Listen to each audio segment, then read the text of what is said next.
The Gulf Coast is a land where sunshine mingles with shadow, a place with a beautiful landscape and a pretty grim past.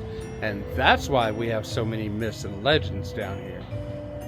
I guess when you mix that much beauty with that much tragedy, you're bound to get some serious spooky tales. These stories, often a wild mix of the bizarre, the horrifying, and told with a dash of dark humor, have been part of our fabric since day one. They've been whispered around campfires, shared in hushed tones in dimly lit rooms, and passed down from generation to generation, making sure they never really die.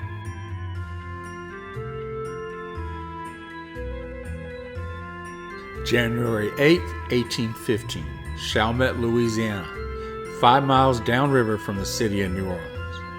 Andrew Jackson is here with a makeshift force that includes regular army, frontiersmen, free men of color, Choctaw warriors, and pirates. Actual pirates. And they're facing off against Major General Edward Packenham and his British army, who probably spent the whole march here feeling very superior in their pretty red coats. Spoiler alert, it doesn't end well for the British, but it does end super haunted. Packenham is confident, too confident, and his plan is basically, we'll just march across this wide open field and totally crush them. Meanwhile, Jackson's crew is like, cool story, and digs in for what is basically the ultimate come at me bro moment in U.S. military history. In 30 minutes, Jackson's team absolutely wrecks the British. The stats are wild. 71 American casualties versus over 2,000 British. Even Packenham bites the dust. And if you're wondering what happened to the pirates, I'd like to think they celebrated by retiring to the nearest tavern and throwing a rager. Because, pirates. But of course, with that much chaos and cannon fire, it's basically an open invitation for ghosts to move in. And Chalmette Battlefield did not disappoint. So here's where it gets spooky. People say this battlefield is one of the most haunted places in the South. Like, if you show up here at the right time, you might actually see ghostly soldiers just wandering around, casual. Or you'll hear whispers, disembodied voices murmuring things like, hold the line, or maybe, do we really need to march across this open field? Some visitors even report feeling cold hands brush against them. Others see floating orbs of light, which might be ghosts or swamp gas, except swamp gas doesn't scream like soldiers charging across the battlefield. Oh, and the best part, some people claim they can still hear cannon fire. Ghost cannon fire. Like, imagine being so dedicated to your job that you keep firing cannons after you're dead. So, if you're thinking of visiting Chalmette, just know you're getting history and hauntings, which is a 2-for-1 deal I can absolutely get behind.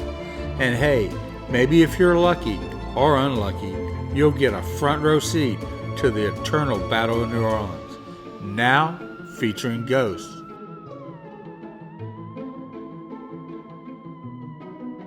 Welcome to Gallier Hall on St. Charles Avenue in New Orleans Central Business District. Today, this historic landmark is famed for hosting countless ceremonies and celebrations, but it carries a far darker past. Completed in 1853, Gallier Hall once symbolized civic pride and power, a place where the city's elite gathered. But in 1862, it became the epicenter of conflict when Union General Benjamin Butler made it his military headquarters during the Union occupation. Butler's rule was a double-sided sword. On one hand, he brought a semblance of order amidst the chaos, curbing yellow fever outbreaks by enforcing sanitation and even establishing the 1st Louisiana Native Guard, the first African-American regiment in the U.S. Army. However, his iron-fisted policies, infamous Order Number 28 targeting civilians, and deep-seated anti-Semitism earned him the nickname Beast Butler. Butler's reign may have ended, but some say his spirit still haunts this place. On foggy, windswept nights, Locals claim to see the silhouette of a stern figure pacing these halls, an apparition in period uniform, keeping a watchful eye on his former command. Rumor has it that Gallier Hall's walls hold whispers of the past, from footsteps echoing in empty corridors to the faint scent of gunpowder. Stories abound of ghostly apparitions that appear just as quickly as they vanish.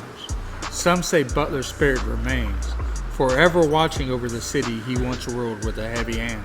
Whether it's the echoes of soldiers long gone, the cries of those lost to yellow fever, or Butler himself, Gallier Hall's haunted legacy refuses to be forgotten. Its ghostly tales continue to draw in those brave enough to explore its past, where history and hauntings intertwine.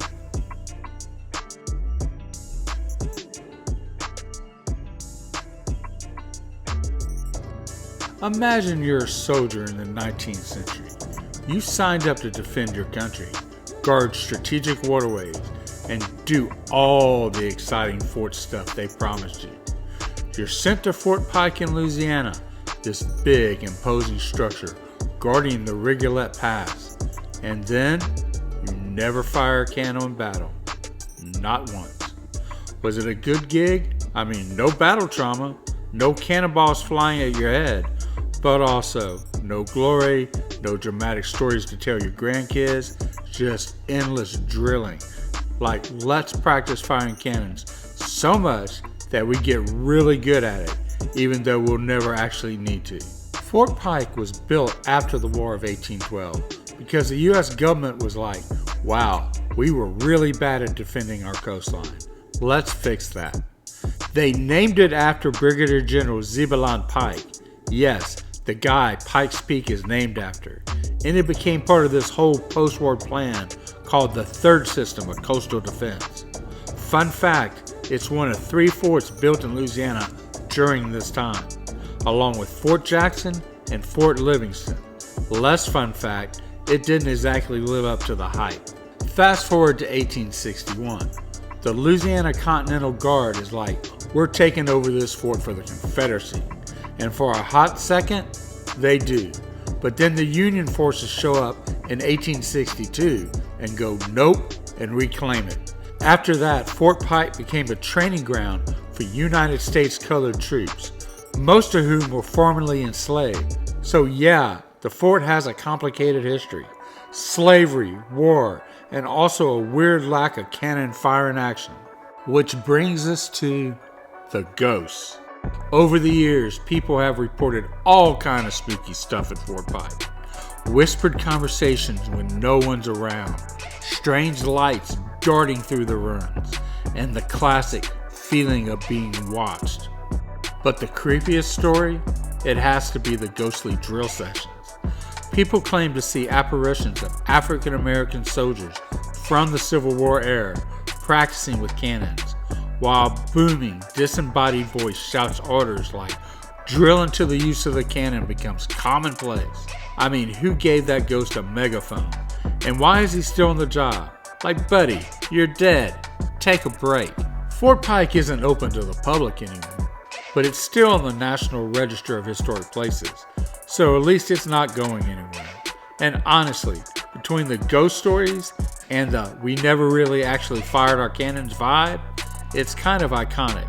It's like the fort equivalency of a character in a period drama who's always almost in the spotlight, but never really gets a big scene.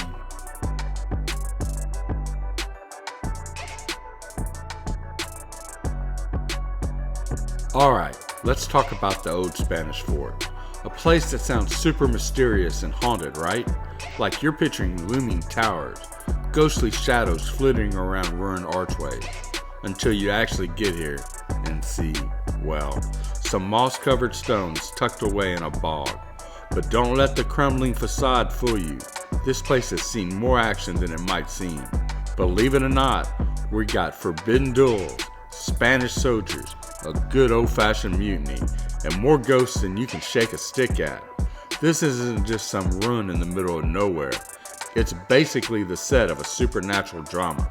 Legend has it that this place is haunted by restless Spanish soldiers. Now imagine being a soldier in 1700 New Orleans, sent here to protect the city. Sounds important, except in reality, you're just stationed out in mosquito-infested marshland with nothing to guard but the gators and your own boredom. Days turned to months, and the soldiers found themselves, well, haunted by monotony. So what happens when you're bored, homesick, and surrounded by swamps? You start to get a little rebellious. So, one dark and stormy night, because of course it was, they finally snapped. The soldiers mutinied, stormed their own officers' quarters in a desperate rebellion. Imagine it, these ghostly figures taking over their own fort in a last-ditch effort to break free from swampy monotony. They lock up their officers and declare the fort their own. But naturally, the loyal Spanish forces in town weren't too keen on letting the mutiny slide. And the response was harsh. Spanish troops swept in from the city, squashed the rebellion, and made an example out of these poor rebels. We're talking punishments so brutal that folks around town would be whispering about it for weeks. And shortly afterwards, that's when the spooky story began. Locals started spotting eerie figures patrolling the fort's remains. They say it's the spirits of those mutinous soldiers, still stuck in their endless loop of pacing along the fort's walls, weighed down by regrets and mosquitoes. Occasionally, you'll catch one looking off into the swamp like they're searching for some long-lost escape route they never found.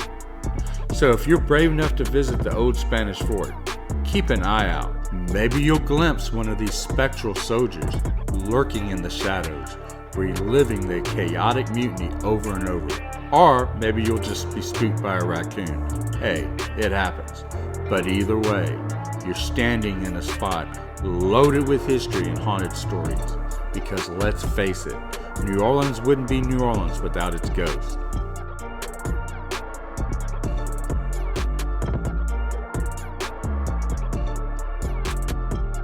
Okay, so now we're talking about Fort Macomb, which is basically one of those historic sites that's so haunted it might as well have its own theme park, but instead it's just falling apart. This place has it all: Civil War history, cool architecture, and a spooky vibe that screams, "Leave or I'll curse you." Fort Macomb is one of those places that makes you wonder how we got here. Like, who decided to build a pie wedge-shaped fort in the middle of a swamp? But it turns out, back in 1822, they were really into weirdly specific geometry for military purposes.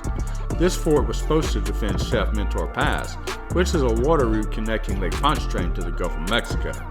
Apparently, they were worried about another War of 1812 situation, where the British just showed up uninvited. The fort was originally named Fort Wood, creative, I know, but then in 1851 they renamed it Fort Macomb after some general named Alexander Macomb, who was really good at engineering and I guess also liked pie-shaped wedges. But it does have this cool feature, where the curved front points toward the pass, and the two straight walls overlap to form demi-bastions, which sounds fancy, but I think it's just medieval defense jargon for extra stabby angles. Fast forward to the Civil War, and Fort Macomb gets captured by Louisiana troops in 1861. But then the Union was like, nope, that's ours now, and retook it in 1862, along with New Orleans. After that, it kind of just existed. Like, it wasn't super important or exciting. Then in 1867, the barracks caught on fire, which feels like the fort's way of saying, I'm tired, please stop using me. By 1871, it was officially abandoned. That's when things get spooky. So Fort Macomb is closed to the public now because it is literally falling apart. But that doesn't stop it from being a total hotspot for paranormal activity. You got your classic ghostly cold spots, whispering voices that make you feel like you're eavesdropping on ghost staff meetings, and those weird orbs that show up in photos but never in real life. People say they feel this really strong sense of not being wanted there, which, same, but imagine being so haunted that your vibes are uninviting. Honestly, it makes sense.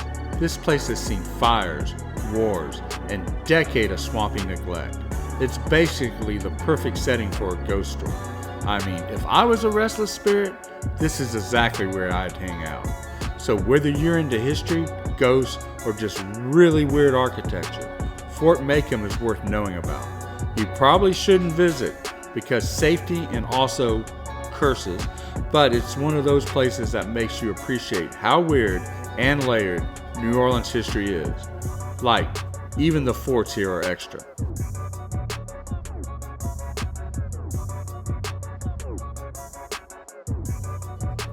Okay, so you're in New Orleans. You're sipping a Sazerac.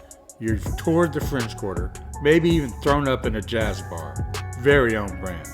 But what if I told you that just a mile upriver from the city limits, there's a hidden slice of Civil War history, and maybe ghosts? That's right, we're talking about Camp Parapet, a fortification that's both incredibly significant and wildly underwhelming at the same time.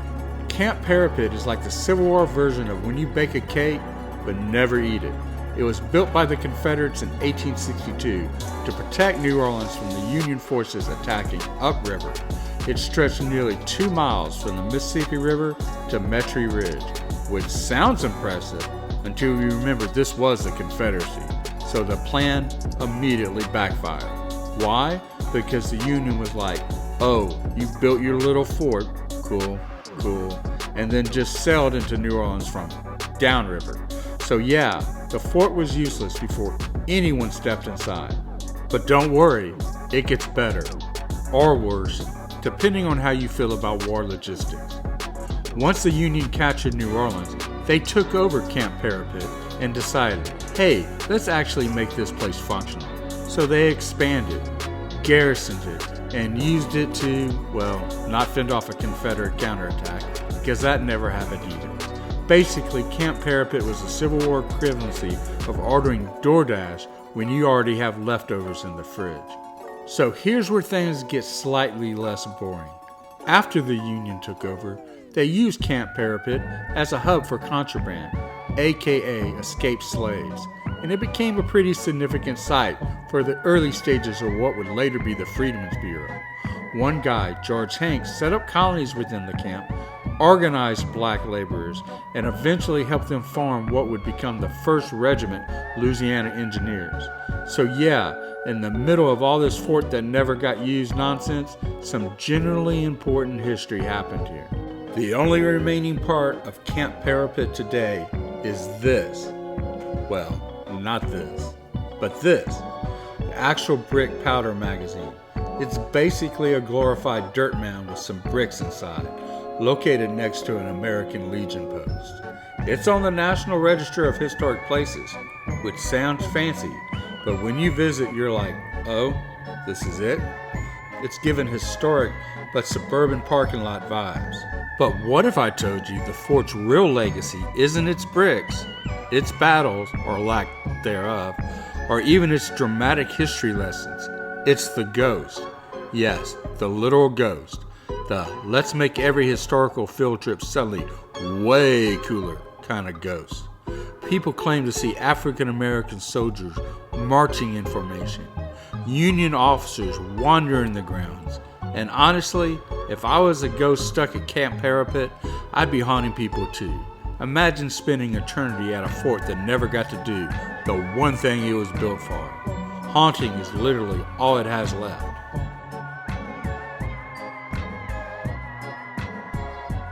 Okay, now it's time to dive into the haunted history of a place that's been through more drama than an HBO miniseries. Meet the Old U.S. Mint, also known locally as, well, the Old Mint, which feels a little anticlimactic for a building that once made literal treasure, hosted federal drama, and is now basically New Orleans' paranormal headquarters.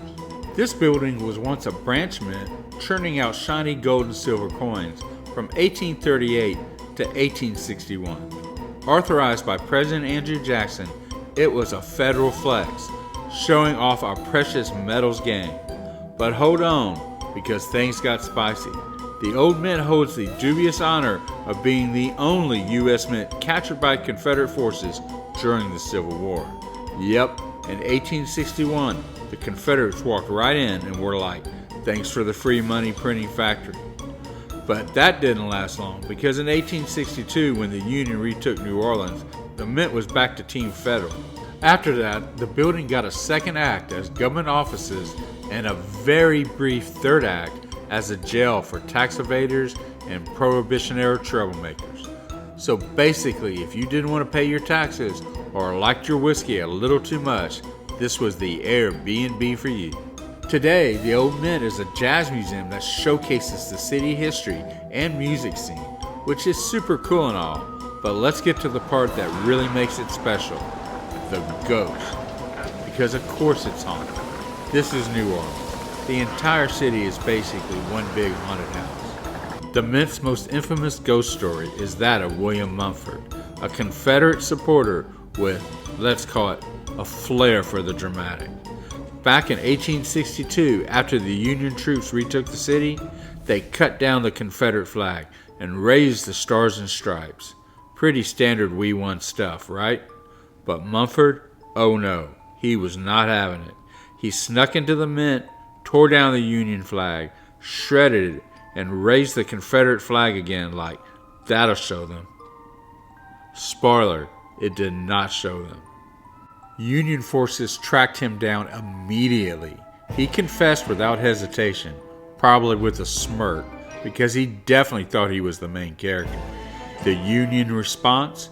On June 7, 1862, a little before noon, William Mumford is marched out to the courtyard of the old U.S. Mint to be hanged. Why the courtyard? Well, apparently General Benjamin Butler was like, you know what would really tie this execution together? A little Spanish flair.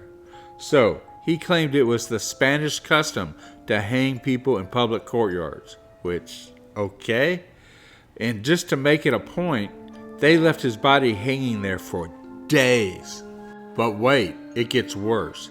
Mumford was buried in an unmarked grave, and his poor mother was never told where her son was laid to rest. Now people claim to see Mumford's ghost pacing the second floor or lurking in the shadows, still salty about the whole public execution thing. And his mom, her ghost reportedly wanders the grounds at night, sobbing and searching for her son's remains, which is so sad, but also, wow, this place is going for the full haunted house checklist. So there you have it, the Old Mint, a building that's been a money factory, a jail, a museum, and now apparently a hangout for ghosts with unresolved issues. If you're ever in New Orleans, come check it out. You'll get a mix of history, music, and maybe a side of paranormal activity.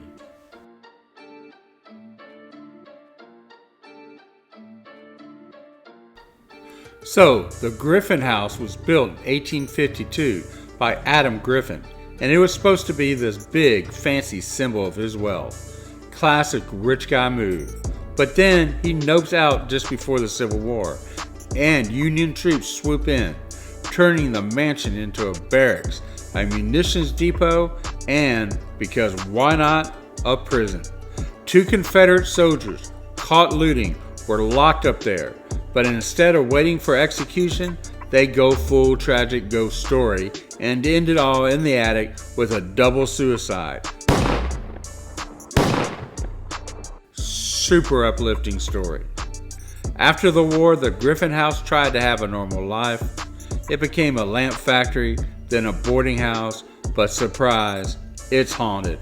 Workers and residents report hearing ghostly war songs drifting down from the attic. Plus the sounds of boots pacing like some ghostly drill sergeant was stuck in an eternal loop. And sometimes, out of the corner of your eye, you see a Confederate soldier on the stairs, just hanging out before vanishing like a total drama queen.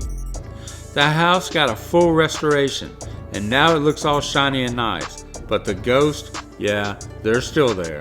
The current resident claims it's totally chill now, but people say if you listen closely enough on a quiet night, you can still hear those boots stomping around and a faint, sad tune from the attic. The Griffin House might look peaceful, but it's definitely keeping some spooky secrets. Let's talk about Morro Castle. And yes, it's haunted. Allegedly. But it's not just haunted by any ghost. It has soldier ghosts. Which, in the haunted hierarchy, is a pretty big deal because these ghosts, they're extra serious. People say you can see these soldiers just casually walking through walls, as if that's their entire afterlife job. Classic ghost behavior, right? Still, it's the kind of thing that would make you think twice about staying here after dark if you're even a little bit superstitious. Okay, so picture this. It's the Civil War. The aesthetic of Morro Castle completely shifts in 1862 when Union General Benjamin Butler rolls into New Orleans. And this guy? Honestly, I'm convinced he's personally responsible for half the ghost soldiers haunting the city.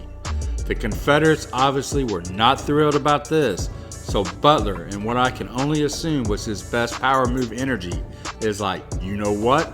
Let's make Morro Castle a jail. A jail for, I don't know, anyone who didn't scram out of town fast enough? Classic Butler. And that's when things get bleak. We're talking malnutrition, super harsh conditions, and rumors of some classic jailhouse brutality.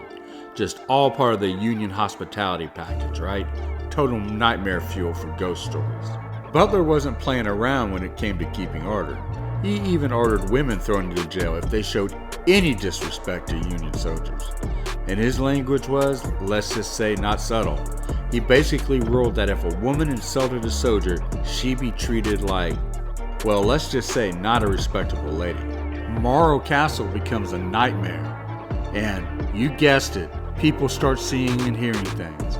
Ghostly Confederate soldiers shuffling through halls, shadows where there shouldn't be shadows. The place has a major bad vibes feel to it.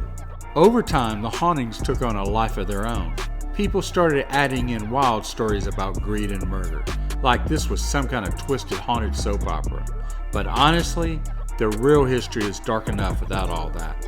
If you're hearing or seeing soldiers from beyond the grave, it's probably just them reliving their absolute worst time ever in a pretty grim jail. So do I think it was horrible enough to create ghosts? Probably. But if you ever visit Morro Castle, just know that you're not just looking for some spooky campfire stories. You're walking through a place that's seen some very real and very dark history, which I mean, is kind of the whole appeal of New Orleans, right?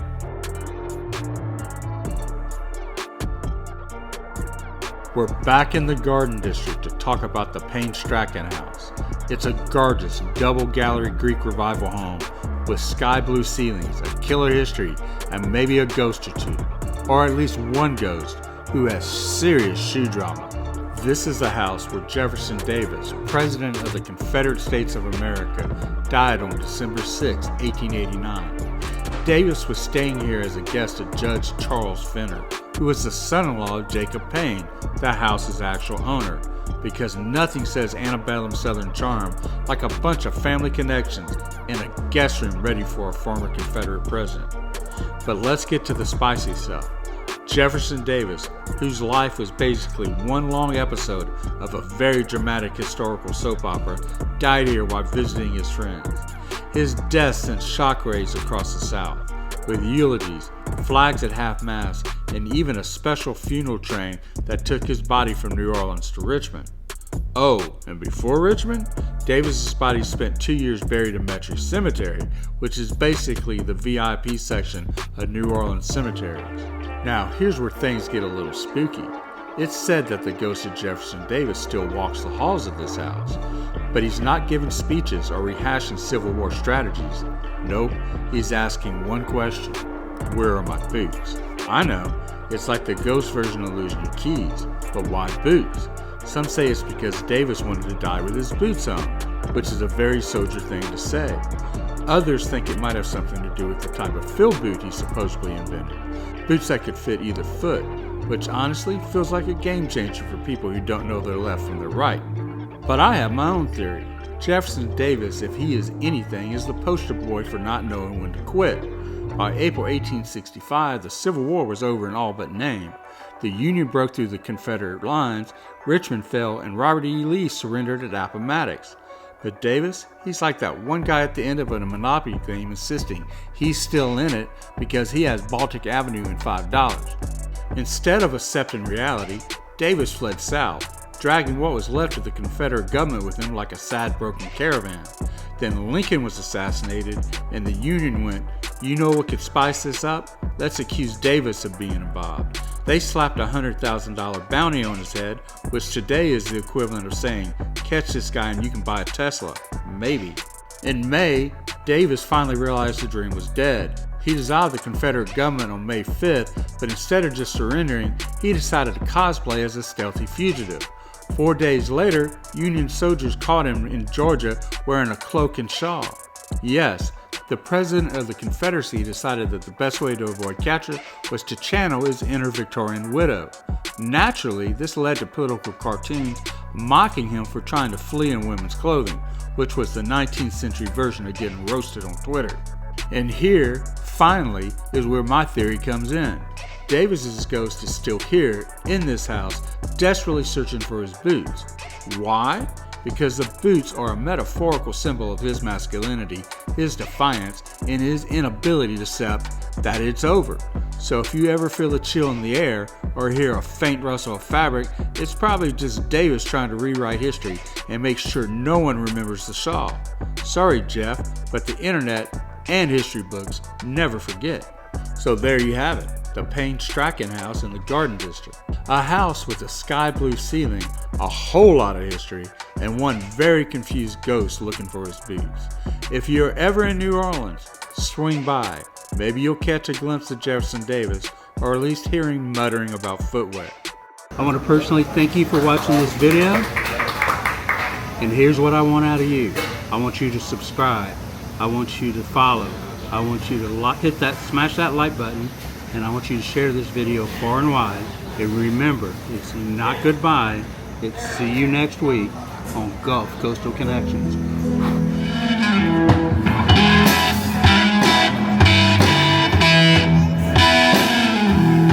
Well, I sit there, went down. Whoa, my baby's hand. And I sat down the party. Said, "Come on in now, honey." She said, "My husband just left." She said, "My baby just left."